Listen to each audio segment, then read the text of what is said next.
Hi, good morning, folks. Today is April 20th, 2016, and this is sort of an unscheduled conference call with the community members who could log in. Basically, I want to go over some of the principles involved which have come up time and time again and have become quite problematic for people. These principles involve understanding what is a visa, what is status, what is unlawful presence, and how does it all work with getting laid off if you're on H1, L1, E3, any kind of work visa. How do we deal with this? Okay. Let me just double check one more time. We are using a different system that we normally do. The conference is now in conversation mode. Can you guys hear me okay, folks? Should I go on? Yes. Okay, excellent. All right. Back to the presentation mode. Conference is now in presentation mode. So first of all, let's talk about a visa. What is a visa? Visa is let me backtrack just for a minute. Entry and stay in the United States is a dual permission process. You need two permissions, one from the Department of Homeland Security once you are within the borders of the United States. And to come to the border of the United States, you need permission from the State Department. Remember Hillary's old department, Hillary Clinton's old department, State Department. State Department acts through its consulates all over the world, and DHS acts through USCIS, CBP, ICE for different purposes. Okay, so how does the process of entry into the US begin? All of you know it, but I'll repeat it. A lot of people may not understand the process quite well. So if you want to enter the United States, you have to go to the consulate, wherever you are. You go to the US consulate and you apply for a visa. The visa is a permission by the consulate to come to the border of the United States, whether you come to the land border, if you're traveling from Canada or Mexico, or you are coming to the airport, or you are coming through a ship. So when you come to the port, you will use a visa to come to that point. Entry from there on is a different matter. Okay, so visa is a permission by the US State Department acting through its consulates to approach the border of the United States. And visas are different kinds. They have strict requirements, what you can do on the visa, what you cannot do on the visa. A visa, B visa, C, D, E, F, G, H, I, all the way to now RSTU. Couple of alphabets like N missing. N used to be there, then it went away. So each visa has a specific purpose.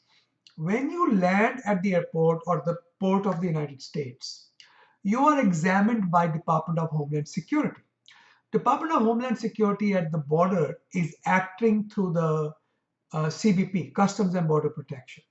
They give you stay. How long can you stay? And that stay, which can also be called status, is governed by a document called your Form I-94, Arrival Departure Record. These days, you don't get a physical I-94 at the airport. You have to print it out later. Okay, so visa to land at the airport, stay, or I-94 from Customs and Border Protection. So what if my visa is expiring tomorrow, but I have permission to stay in the United States, or I used to when I left USA for another 2 years? That's no problem. Visa is only to get you to the airport. So let's say you're on H1, okay, and your visa is expiring tomorrow, but you have an approval to work with a new employer that goes all the way for the next 2 years. When you land at the airport, you should be given 2 years stay because that's what your approval is for. And who gave that approval? That's the USCIS. How does USCIS play into all this? USCIS is responsible for your status or your I-94 once you are inside the border of the United States. When you are outside USA, to approach the border, you have to come through the consulate, which is a visa. When you land at the airport, you're examined by CBP, who decides how long you can stay. You enter. Once you enter, all your stay in the United States is regulated by USCIS. They decide how long you can stay, whether you can get a change of status to another category, whether you can get an extension or a transfer. So all those things are governed by USCIS. Once again, when you leave the US, if your visa is expiring or your status has changed, from student to H1, for example, you will need to go to the consulate, get a visa stamping, and come back in again. That, in a nutshell, is visa. Status contains two elements. One is the I-94, which is permission from CBP or USCIS to stay in the United States up to a certain point of time. Okay. Along with that, you must be engaging in the activities that are either permitted or required by your particular kind of visa. For example, if you are on H1 status, you're not only, you must have an I-94, you must be properly approved at the location that you're working. You must be working exactly according to the job description or substantially the same job description that has been given to the USCIS. Thank you. Okay, so there are two kinds of requirements. One is the actual duration, which is your I-94, and the second is the activity, which is either required or permitted. What does permitted mean? For example, you came on a tourist visa. You're permitted to travel anywhere you want. Okay, what if you start working? That's a violation of your status. Even though your I-94 is good, but your status is no good. So status simply means that you have done something which has put you out of the permitted legal boundaries of your particular visa status or visa or status. They are the same thing in this respect. We are talking about what is permitted. Okay. What is unlawful presence? Now that is a very complicated concept, extremely complicated and extremely important. Why is it important? Unlawful presence of 180 days means you cannot come back to the United States for 3 years. Well, there are some issues there, but let's take that the general rule. Unlawful presence of 1 year, you cannot come back for 10 years. The usual rule of thumb is consider your I-94 expiration or revocation. There's more to it. This is a very complicated area of the law. Never try to make your own judgment on this. Talk to a lawyer, not only a lawyer who understands this area of the law. So normal rule is when your I-94 expires, you start accruing unlawful presence. By the way, people under the age of 18 do not accrue unlawful presence. So if you have a child who's been unlawfully present for 5 years and they're still under 18, they may be out of status, they are out of status, but they don't have any unlawful presence. Okay, so you can be out of status and not have unlawful presence. Example for an H1 or L1. Let's say the L1 guy, it's an L1B visa for a particular project, and you change project without filing an amendment. You are out of status, maybe, but you are not unlawfully present because your I-94 is still good. Same for H1. Change project, did not file an amendment, well, out of status, but not unlawfully present. Usually, for many visas, especially work visas, inadvertent out of status or even willful out of status is not a problem usually. It can get fixed. We had a case in which a physician was out of status for over 2 years because the hospital system put him on a 1099 while he was on an H1. That's illegal. You can't do that. They've got to be on a W2. So for 2 years he was out of status. He was a physician from Philippines. We sent him back. He got his visa stamp and came back. So don't worry about being out of status. That's not going to cause a problem for your visa stamping usually. Okay. Unlawful presence in the context of an H1. When your I-94 expires or it is revoked, I would say that's when your unlawful presence begins. Okay. What if amendment was not filed? I'm working somewhere, I'm not authorized. Out of status, but not unlawfully present. With that in mind, so far, those are the concepts you have dealt with. Visa, status, unlawful presence. Now we are going to talk about getting laid off in the context of one of our community members who's had this issue specifically. They sent me an email. I suggested we talk. A few other people were able to join us today. Very short notice, just 1 day notice. What I want to do is, I want to first ask you guys, does anybody have any questions on the concepts that I have discussed so far? Press *5 on your phone if you have a question on what I have discussed so far. *5. Then I'll start discussing this particular fact pattern. Okay, we have one raised hand. Let's see. California. Go ahead, please, California. Rajiv, this is the same person who basically is question relates to, you mentioned that the unlawful presence triggers if the I-94 is expired or revoked. Expiration is something that I can be aware of because it shows on my document, because I know when the date with the date to which the I-94 is valid. But revocation part, right? I don't have a knowledge about when my employer will revoke my H-1B and from what date that revocation would be effective. So I cannot be aware of that. And in that case, I'm not aware of when that unlawful presence begins.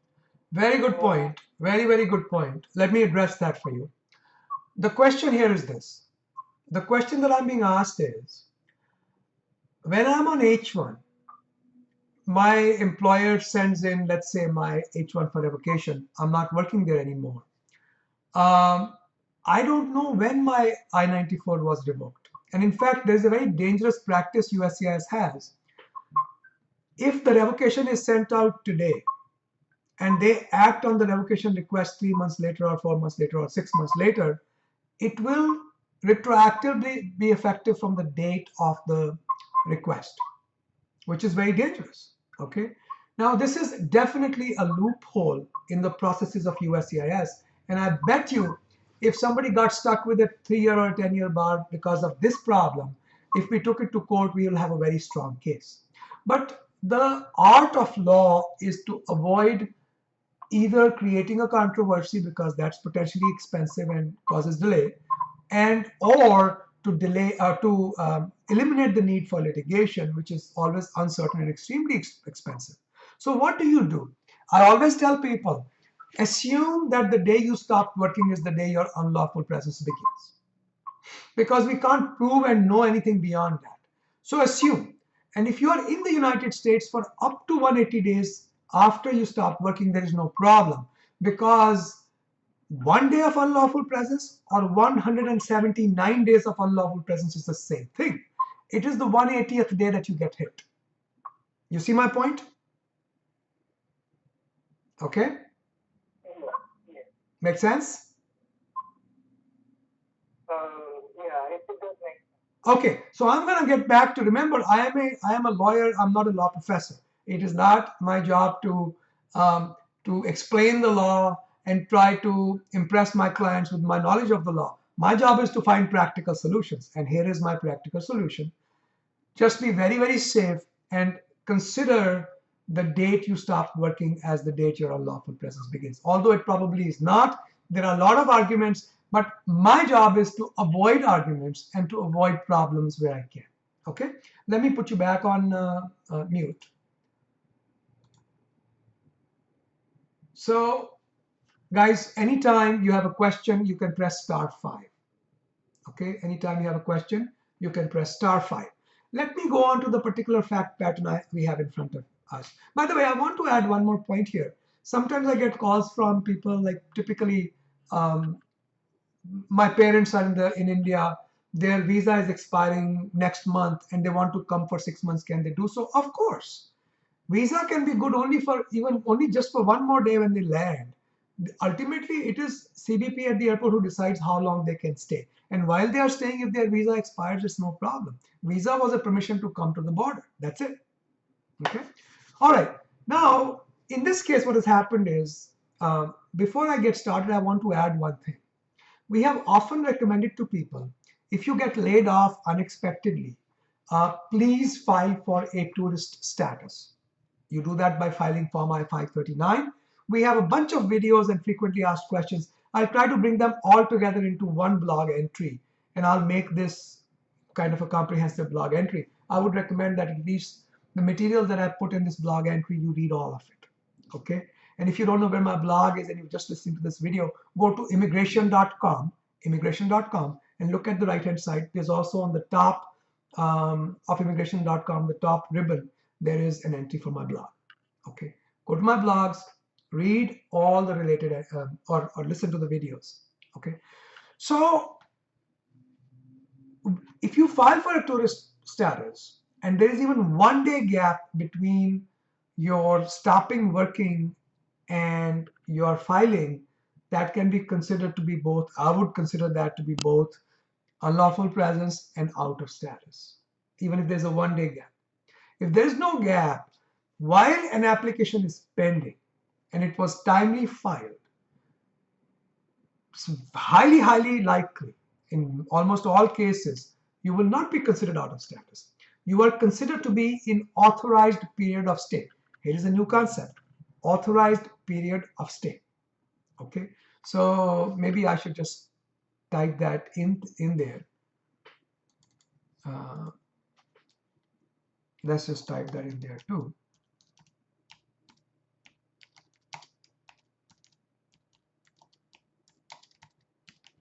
That too is an important concept.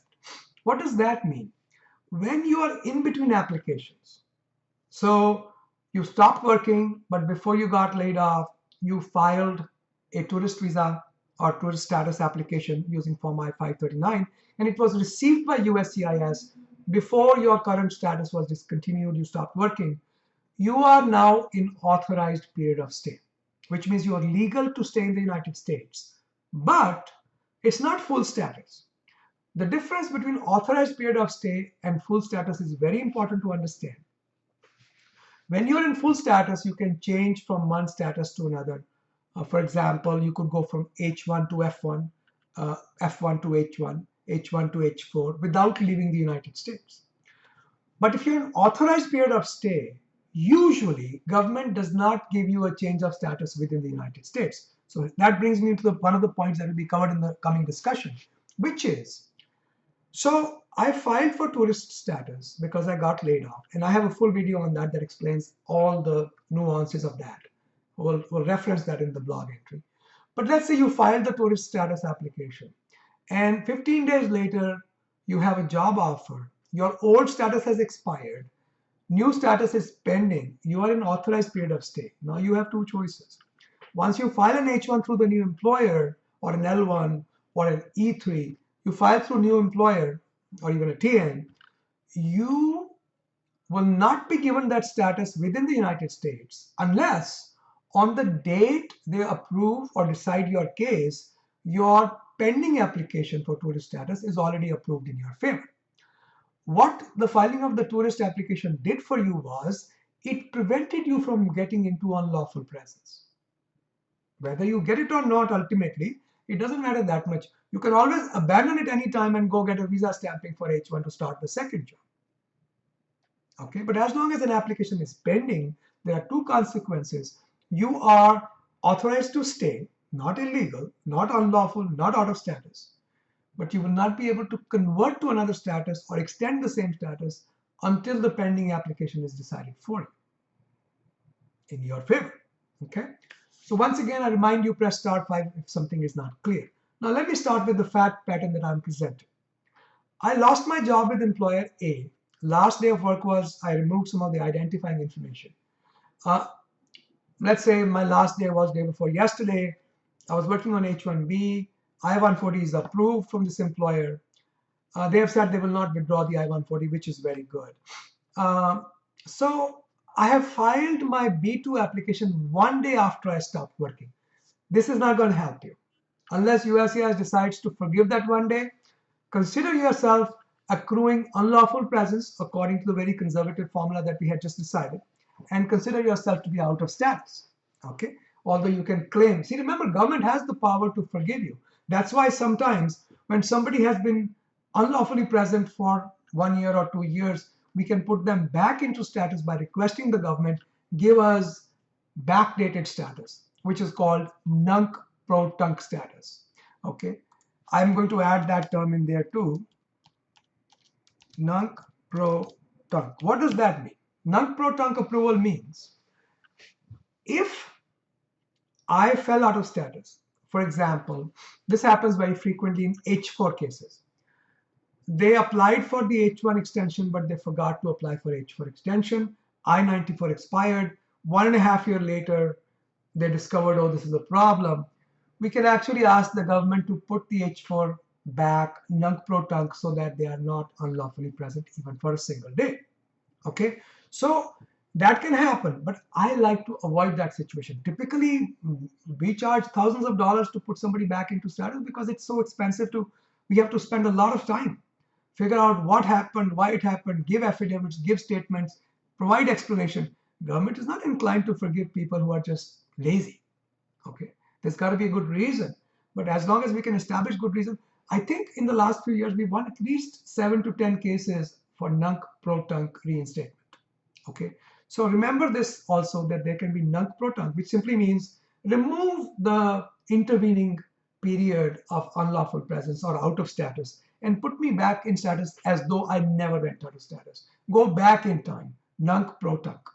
Okay, so going back to the fact pattern, 1 day late is just not good enough. Okay, you have 180 days anyway. I'm not that concerned about it. You've got a tourist application pending, B2 petition still pending, but do not consider yourself to be not accruing unlawful presence by the formula that we have decided. You started accruing unlawful presence the day after you stopped working. Okay, so keep that in mind. Unless your status is resolved, you get a new I-94 through another employer or through another method, another application. You should plan on leaving before the 180 days are over. Employer A sent the H-1B revocation or cancellation a month after my last day of work. Remember, I told you this is another interesting thing. So they could actually, the employer can sometimes say, we are submitting the application today, a month later, but we want it revoked a month ago when he left. They can actually do that, and USCIS, for some odd reason, acts on those requests going back in time. Okay. Again, remember, there was a reason I told you, consider yourself to be very conservative. Consider yourself unlawfully present the day after you stop working, because some of this nonsense can happen. They file the, I mean, of course, if I take it to court, I would have a very good case. A judge is not going to like this. All this is happening behind your back. You have no notice, and it's happening in such an unprecedentedly unfair manner. I don't think a judge is going to like it, especially when it has the consequence of 3 or 10 year bar. Okay, but we don't want to go to a judge. We want to not spend money and not go through all that aggravation. So if we want to do that, let's keep that 180-day bar in mind. Okay. The online status still says approved. Don't go by the online status. That means nothing. Unless it says revoked or something, in that case, you know what has happened. But just because online status says approved, it means nothing. What is my status now? You are out of status and you are unlawfully present if your I-94 is revoked, backdated, which it probably will be. Okay. So what would be my status if the B2 petition is approved or denied? If it is approved and with an I-94, all your problems are over. You can stay till the end of that approval. Okay. If it is denied, my problem with your case is that you are unlawfully present going back because you were late in filing the B2 application. If you had filed it on time, your unlawful presence would then begin to run from the date your tourist status is denied. Once again, if you had a timely filed application, it stops the running of the 180 days. The 180 days begin when the application is denied. Okay. Once again, I invite everybody, *5 if you don't understand something. *5. Okay. So I think I'm either clear or maybe I put people to sleep. 3, am I heading into an unlawful presence where getting a visa approval in future would be difficult? See, keep that 180-day red line in mind. I don't think you're going to have any problem. Okay. I don't think H-1B visa will be denied. I don't think you're going to have any long-term damage to your situation. I think you'll be fine. By the way, the new regulations will provide you, which are still pending. Excuse me. Sorry. New regulations will give you one time, I think it was what, 30 days grace period? I don't think that helps much, but only one time. I mean, that really is not much. So let's just keep going. If I'm considered unlawfully present, from what date? You're really not unlawfully present. I mean, as long as your I-94 is still valid. But if it gets retroactively revoked, then from the date it is revoked, you're out of status and unlawfully present.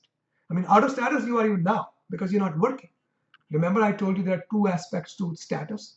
One is the I-94, which is good for you. Second is the activity, which is not good for you. Okay, you don't have that activity. You're not working. So I would want to, if I were advising you as your lawyer, I would want you to consider that let's be absolutely conservative and I'm unlawfully present from the date I stopped working. If I find a new job with XY, a new employer, and this new employer files an H-1B, what is the deadline for my last day of, what is the deadline after which it could be denied, the H-1B could be denied? Just remember the 180-day period we talked about. If the new H-1B gets approved within that time, and if they give you a new I-94, they can decide to forgive it because this was circumstances beyond your control. In that case, you're fine. No problem. Okay. But otherwise, file the H1 and leave if you're running close to the 179. I even tell people count 170 because what if you get sick or something at the last moment and you can't leave? Don't take that chance. Leave a few days earlier than 180 days. Okay. What alternative approaches exist for filing an H1B by next employer? Yeah, they can file it and you can go get visa stamping and come back. Or you can leave USA. Once the case gets approved, they can FedEx the papers to you. You go get your visa stamp and come back. Another way to handle it. Can it be approved with the I-94? That is very difficult to predict. I think that'll be difficult given the current scenario, but you never know. If you have time, the luxury of time, file it premium processing and see what happens. Okay. *5 if there's any question. Please feel free to press *5 at any time because I'm going through these fact patterns and I'm not going to keep asking you. Just press *5. A company is willing to hire me for short-term project, 2 months. See, that's probably not worth it. Okay, let me go back. There is a question here. Go ahead, please. California again, another California. Rajiv, there is the same person who sent the email. Essentially, no matter how many days my presence in US is considered as unlawful, if it is not 180 days, I do not face a consequence of visa denial for any future visa application. Just to create a better recording for everyone, because I'm aware of we have our system was down, so we are having a little bit of trouble with that. The question is, there is no difference between out of status and unlawfully present for 1 day and 179 days, and the answer is yes.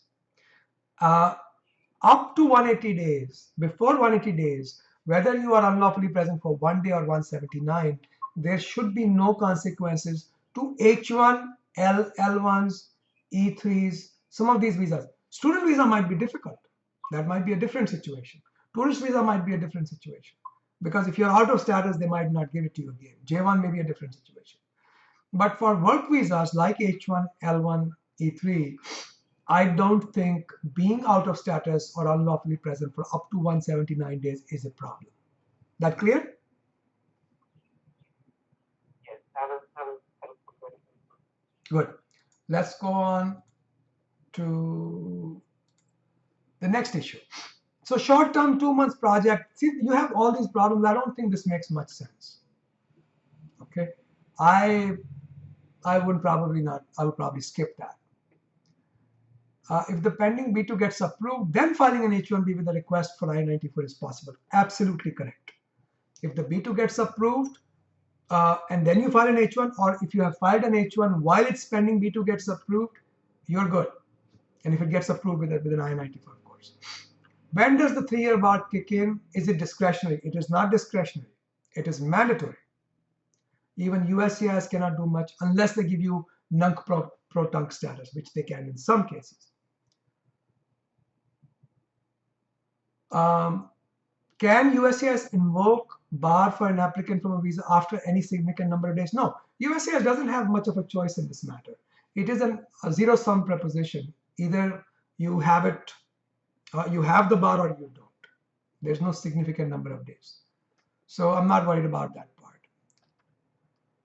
The last question that we have is, again, no question so far. On the B2 petition application, there was a question. Has an immigrant petition ever been filed? And you had filed, your employer had filed an I-140. That is an immigrant petition. That is an immigrant petition. Given that I answered yes to that question, am I very likely going to get a denial of my B2? Probably yes. Probably yes. Okay. But we're not that worried about it. Primarily, if you had filed it on time, it would have prevented you from accruing unlawful presence. There's a question. I believe this is another one from another person from California. California, go ahead, please. California, go ahead. Hello? Go ahead. I can hear you. Go ahead. Okay. I guess maybe a mistake. All right. So that, yeah, go ahead. I had a question actually. I wanted to know the impact of getting laid off while you're on AC-21 and not using H-1B. That's an easy one. That's an easy one. No problem. Okay. I'll explain that in one moment. Let me finish this topic. Guys, anybody has any question so far on what I have discussed? I'm going to start a new topic, which is very close to what we have talked about.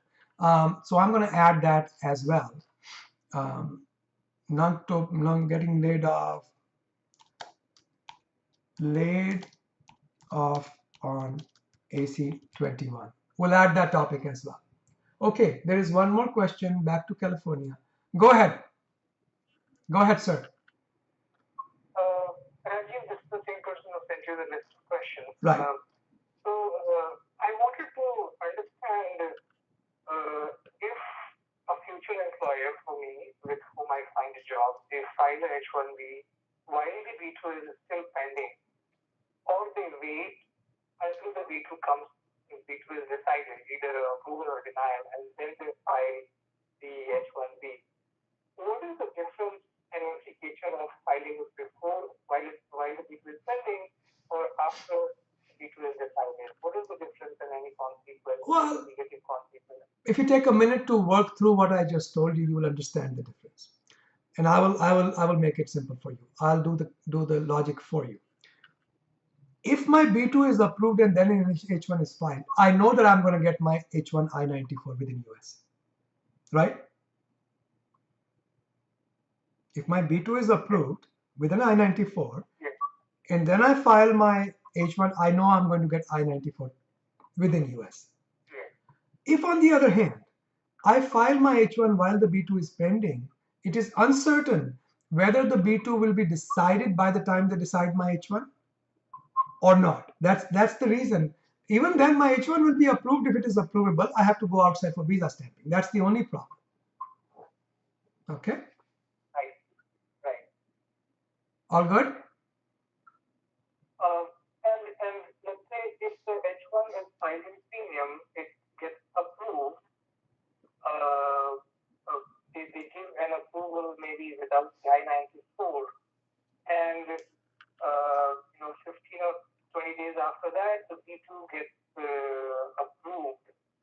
What does that mean? What is my status then? Well, you are in B2 status. You have two choices. Either you can leave USA, get an H1 stamping, or apply for change of status back to H1 again. I see. Okay. All right? All right. Well, let me address the AC-21 issue. Okay, so AC-21 is a rather easy question to answer. See, if you're an AC-21 and you get laid off, no problem. Nobody can ask you whether you had a job all the way throughout your career after filing AC-21, which basically means your 485 is approved and pending 180 days. I'm sorry, not I-140 is approved and 485 is pending 180 days. If you don't have a job in between for a period of time, 1 month, 2 months, 2 years, nobody cares. The only time it becomes relevant is if USCIS sends you an RFE and says, well, provide us a job offer or a job description. At that point, you can even procure a job offer going into the future. So if a future employer says, we'll hire you when you get your green card or before, they can give you that letter even though you don't currently have a job. It does not affect you. Okay. Another important question is, can I get unemployment while I am laid off? Can I do it on H1? I think you can. Can I do it when I'm on AC-21 485 pending? Yes, you can. Because this is not a means tested benefit. It is not a benefit, it's a private insurance that is being paid into by your employer. Okay. Do you have any questions about this AC-21? Go ahead, please. Sir? No, that was pretty much it actually. Okay, well, excellent. All right, folks, I'm going to wrap this up though. If you have any questions, any last minute thing that you want me to address, star 5, please. Very good. It doesn't look like we have anything else. Oh, we have something else come up. Go ahead, please. California. Yes, Rajiv, same person who answered the question. My memory may be partially not very correct. I had heard in one of your conference calls that if the I-140 is approved and then a person loses his job or changes job, they can retain the priority date. But in another recent video from October of 2015, it seems you said that once the I-140, once the person loses job or changes job, and the employer removes the I-140, the priority date cannot be carried forward to another employer and another I-140 approval in future. Okay. This is because of USCIS flip-flops. USCIS has flip-flopped on this situation many times. If you go to my blog entry on the I-140 priority date carryover, you will see that I have noted those flip-flops. The current situation is this. USCIS says, once your I-140 is approved, we will let you keep your priority date even if it is revoked by the employer. If it is revoked for fraud or misrepresentation, different. But if it gets revoked by the employer, you get to keep your priority date. The new regulations that are pending also say the same thing. In addition, the new regulations say that not only do you keep your priority date, but if the I-140 stayed unrevoked for 180 days, you also retain your right to extend your H1 with any employer for a 3-year installments at a time, which is very good. Under the current law, if the I-140 is revoked, you keep the priority date, but you don't have right for further extensions. Okay? So this new regulation that you're talking about, Rajiv, is that already in current state of regulation, or is that a proposed regulation? I think that was a proposed regulation. Now it is a published proposed regulation, which is different. It is a published regulation on which government had invited a notice and comment. The regulations notice and comment period is over. Now the comments are being considered by the government. Now it could be approved tomorrow, it could be approved 6 months from now, it could be approved never, but government has put in a lot of work on this. Okay, so I think it should get approved. I see. Okay. All right. And in that, okay. Yeah. Very good, guys. Let me end the call. Good talking with all of you. Thank you for coming in at such a short notice. I'll post the recording within a day or two. Bye, guys. Every other Thursday at 12:30 p.m. Eastern Standard Time, we host free community conference calls. Everybody is welcome to join. Some people post questions ahead of time. You can take membership in our forums. All of the details are there on our website, immigration.com. You can take membership ahead of time, and it's instantaneous. It happens right away. And post your questions beforehand, or you can just log in. The phone number and all are provided: 202-800-8394, 12:30 Eastern Standard Time, every other Thursday.